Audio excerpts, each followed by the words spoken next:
In this episode, we talk about how your federal or private student loan payment will impact your search for your next home. Let's get started. Are your student loan payments or loan balances a major obstacle in your financial life? Then tune in and let's escape student loan debt. Hello, my name is Brenton Harrison of Escape Student Loan Debt and your host for the Escape Student Loan Debt podcast. Over the past several months, we have been kind of bogged down going through the myriad of updates and extensions that have been associated with federal student loans really since the pandemic. So there have been times where we've been able to dip into private loans. There have been times where we've been able to dip into co-signing and refinancing. But for the most part, there's been so much going on with federal loans that we've kind of made the main thing. This bi-weekly period, however, we have some time to go into kind of one of like the sideline items that's associated with federal or private student loan debt, and that's its impact on other elements of your finances, like not just investments, but also in this scenario, your ability to buy a home. So I want to go through what are the two most important elements in A, your ability to buy a home in the first place, and B, the structure of what that purchase looks like in terms of your loan. And then we'll go through some specific types of mortgages so you can see the impact of your student loan payment on your ability to get approval for financing. And as I reference what I think are the two most important elements in getting approved for a home loan, what I'm referring to is your credit score and also your debt to income ratio. So your credit score is pretty straightforward. Your credit score is, depending on the type of score that you're accessing, a snapshot in time, or if you're looking at your Vantage score, it is a trend over time of how you have managed certain elements of your credit. Now, I would say in all cases that I come across, a mortgage lender is going to ask for your FICO score. So there are many different types. I often come across people who will be looking at like a Credit Karma, and they'll say, well, my Credit Karma score says this, but my FICO score, when they ran into the lender, says that. That's because Credit Karma and many credit card issuers, when it comes to showing you your score, they're showing you your Vantage score, which is a different type of credit score than what your lender may be checking, which in many cases for a home loan is going to be the FICO score. So if you're following along on screen, and we'll put this article in the show notes, you're looking at the elements of a FICO credit score in terms of what percentage makes up your score. Let's look at this through the lens of how it could be impacted by your student loans. 35% of your score, the largest percentage of your FICO score, is literally just your payment history. Do you or do you not pay your bills on time? We'll come back to that in a second. 30% of your credit score is your credit utilization. So if you have things like revolving debt, like a line of credit or a credit card, this portion of your score, which is 30% of your score, it takes into consideration what percentage of your available credit you have borrowed at the time that they're checking your score. 15% of your credit score is the age of your credit. Every single time that you take out a new line of credit, it has a birthday. The older the average age of your accounts that you've opened, the better it reflects on your score. So in this case, the longer you've had credit, the better. 10% of your score is your credit mix. What blend of credit do you have? Do you have all credit cards? Do you have credit cards and a student loan plus a car loan? Believe it or not, for this small portion of your score, the more diverse the types of credits you have, the better. And then 10% is new credit, meaning credit inquiries. The more people you have checking your credit in a short period of time, the worse it is for this element of your score. Typically, when it comes to your credit score, a credit inquiry will fall off after a year. It will fall off your credit report after 2 years. Looking at this through the lens of student loans, your payment history for student loans is incredibly important because if you have late payments or at worst defaulted student loans, that can stay on your credit report until it's resolved. And even after it's resolved, that status or a late payment or a missed payment in some instances can stay on your credit report for up to 7 years.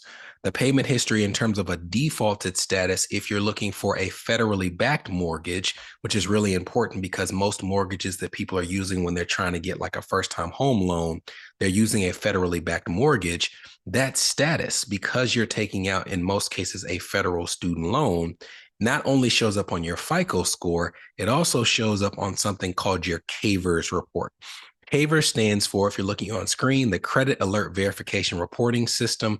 I'm reading, and I quote, CAIVRS was developed by the Department of Housing and Urban Development in June 1987 as a shared database of defaulted federal debtors and enables processors of applications for federal credit to identify individuals who are in default or have had claims paid on direct or guaranteed federal loans. What this is essentially saying is if you default on one federal loan, that agency will tell other agencies in case you try to borrow from them as well.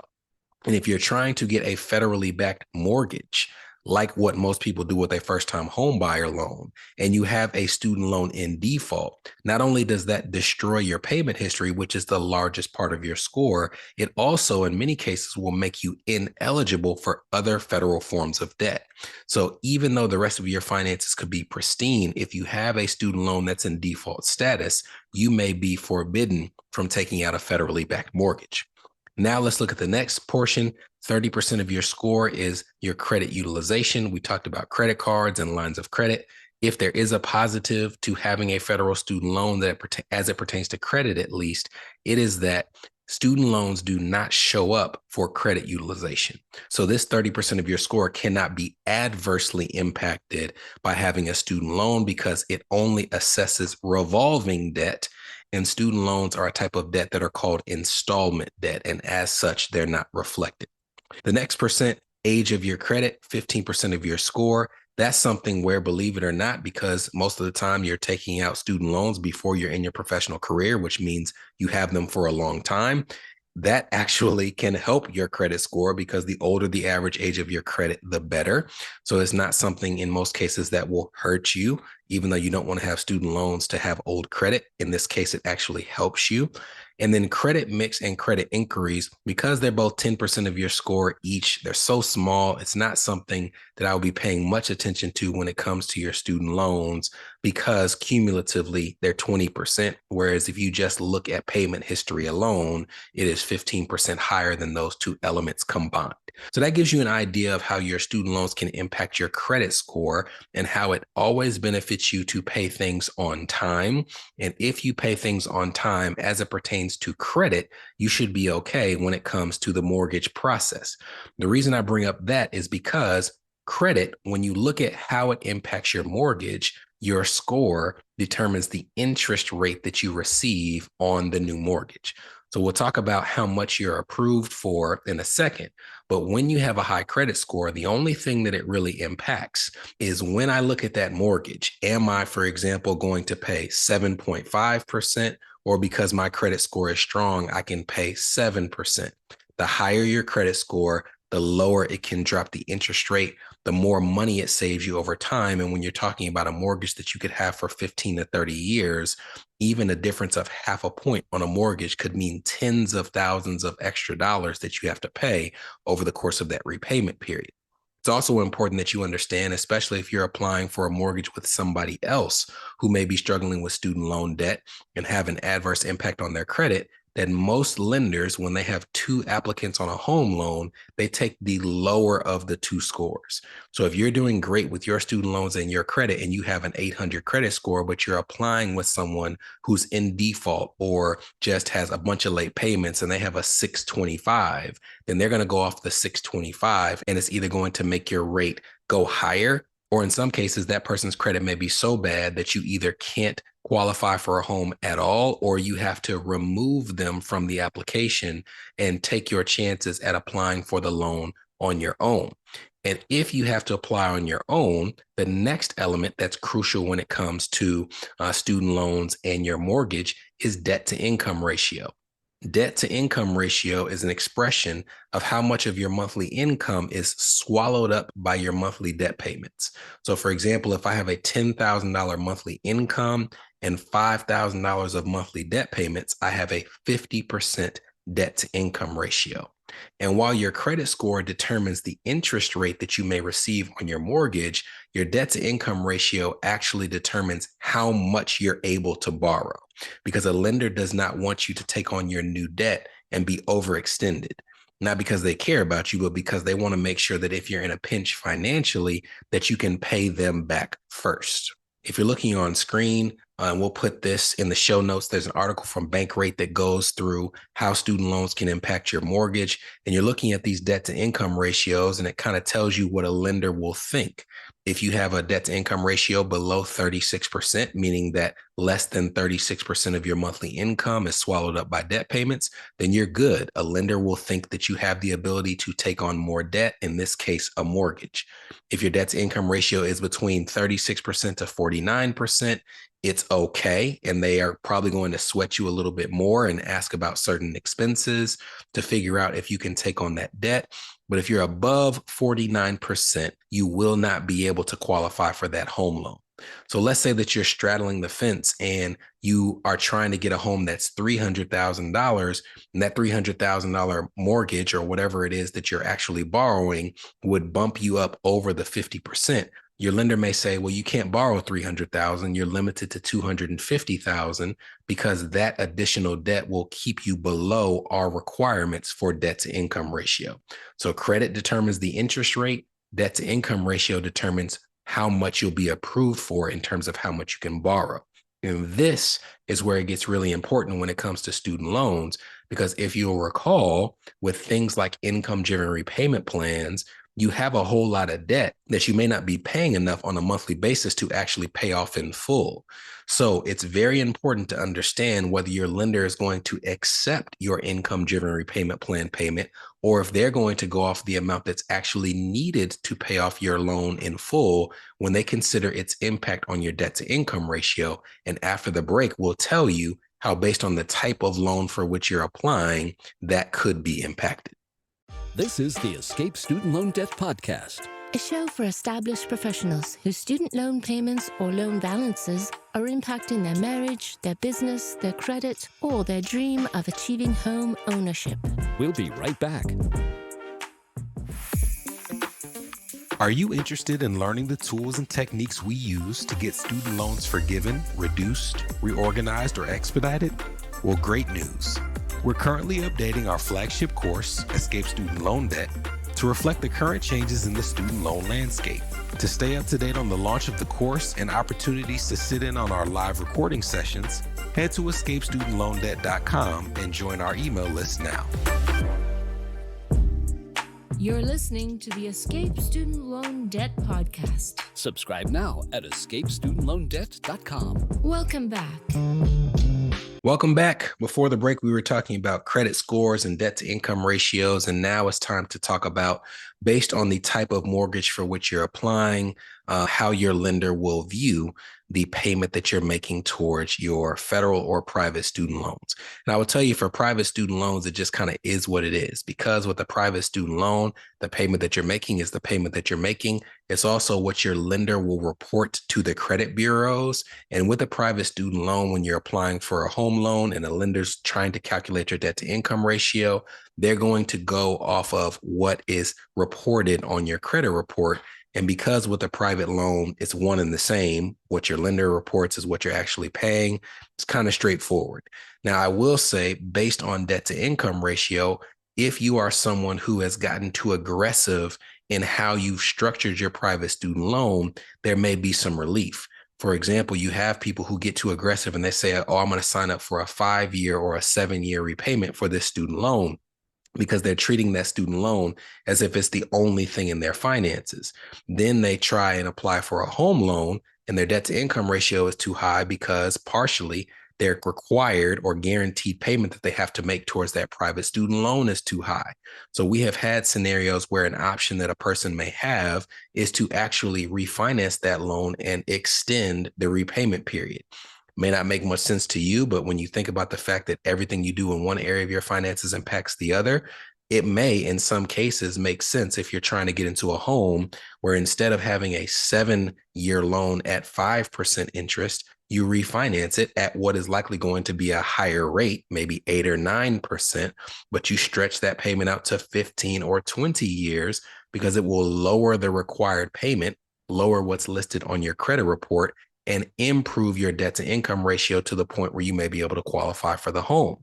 Once you get in the home, You can then do whatever you want to. You can pay extra on that loan. If rates are favorable, you can refinance it right back down to a 7%.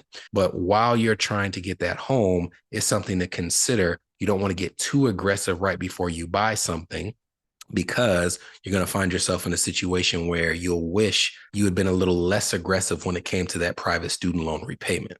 With federal student loans, however, you have to consider the fact that you have, in some cases, even though I hate this payment plan, a graduated extended payment. But the majority of the things that we're going to be discussing are income-driven repayment plans. And you have on the page, if you're looking, a series of federal or federally backed loans that all have different guidelines in terms of how they view the amount that you're paying on your student loans as compared to the actual balance of the debt. For example, if you're looking at a Fannie Mae loan, you can see that the monthly student loan payment that's listed on your credit report or your student loan statement is what they will use. So that means you could owe $1 million in student loans. If you have an income-driven repayment plan that says you're paying $10 a month, and that's what's listed on your credit report or a student loan statement, even though you owe $1 million, a Fannie Mae loan and a lender will use that $10 payment when it comes to calculating your debt to income ratio. However, and this may seem odd, if your loan is deferred or it's in forbearance, they will take either 1% of the balance or one monthly payment. So for example, let's say that we have a student loan that is $100,000 and you are applying for a home loan, and you think because you're applying for a home loan that the best thing to do is to put your student loan in deferment. Well, in that scenario, you would be mistaken, because on an income-driven repayment plan, maybe it says that your monthly payment is $200, but if you put that loan into deferment or forbearance, your lender may take 1% of the loan balance and use that as the monthly payment. 1% of $100,000 is $1,000 a month. So instead of them using an IDR payment that might have been $200 a month when calculating debt to income ratio, even though you're not paying $1,000 a month on this deferred loan, they use $1,000 a month as the payment because of the deferred status. So this is a perfect example of needing to understand the regulations of the type of loan that you're applying for and how that loan looks at your student loan payment. The next that you see is a Freddie Mac loan.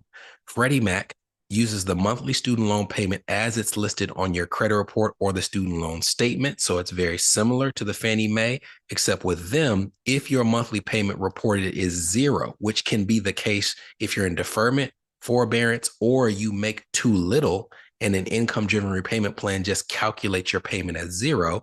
In that case, they use 0.5% of the balance.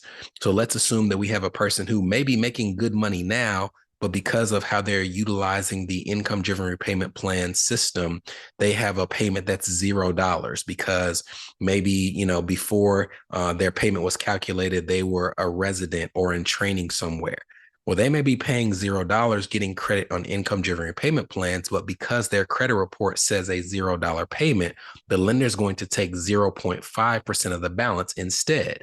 On a $100,000 loan, that means that they will be using a $500 monthly payment to calculate debt to income ratio.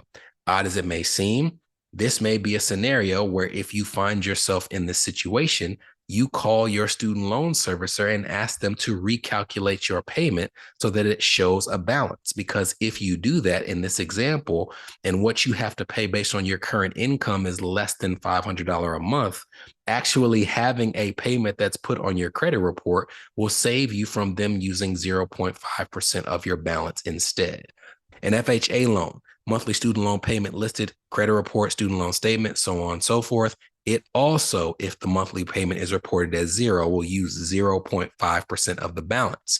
But where you see a change is with a VA loan. So if you're a military veteran or currently in the military, with the VA loan, the monthly student loan payment as listed on the credit report, or 5% of your balance divided by 12 months, whichever is higher. So let's go through this scenario. Let's say that we have a person who's a military veteran who is paying $100 a month on their $100,000 student loan. Well, this VA lender is going to look and they're going to see the $100 a month and they're going to say, okay, that's what's listed on their credit report. But then they're going to look at the student loan balance of $100,000 They're going to take 5% of that, which is $5,000, and they're going to divide it by 12. I'll do some quick phone calculator math. $5,000 divided by 12 is basically $417 a month. So in this scenario, even though the person is paying $100 a month, because 5% of that balance divided by 12 is higher, the VA lender is going to use $417 as the payment in spite of them actually paying $100. If the loan is deferred, however, they don't include it in the calculation at all. So this is very different from the other lenders who kind of penalize you for being in deferment. With a VA loan, you actually get a benefit by them acting as if the loan doesn't exist when it comes to mortgage calculation of debt to income. And lastly, a USDA loan, you see the monthly student loan payment listed on the credit report of the student loan payment, or if the payment is zero, they also use 0.5% of the balance. Now, these are federally backed loans, but it's also important to understand that you could be getting a loan with a private lender that's not federally backed. And if that's the situation, it's going to be dependent on that lender. And you can't just have this standard, oh, this is how they calculate it. You have to actually communicate with your lender, tell them you have student loans, ask for the guidelines of how they calculate it. And based on how they calculate it, that might be something that pushes you to another loan. When you get into the private marketplace and they're not federally backed loans, there's dozens of different loan products out there. And based on how each of them view your student loan payment, you could have a decision on your hands that either puts you in a better light or a worse light. But the important part is that you understand the impact and ask the questions so you get the answers that you need to know. So I know this was a lot of information. We probably will continue to kind of pull on this thread for people who are trying to buy a home or get another home while also having student loan debt. But hopefully you realize that this is possible. You just have to be aware of the impact on your credit, your debt to income ratio, and how your lender uses your loan when calculating your debt to income ratio. I'll see you guys in 2 weeks. From Escape Student Loan Debt, this was the Escape Student Loan Debt Podcast, a show for established professionals whose student loan payments or loan balances are impacting their marriage, their business, their credit, or their dream of achieving homeownership.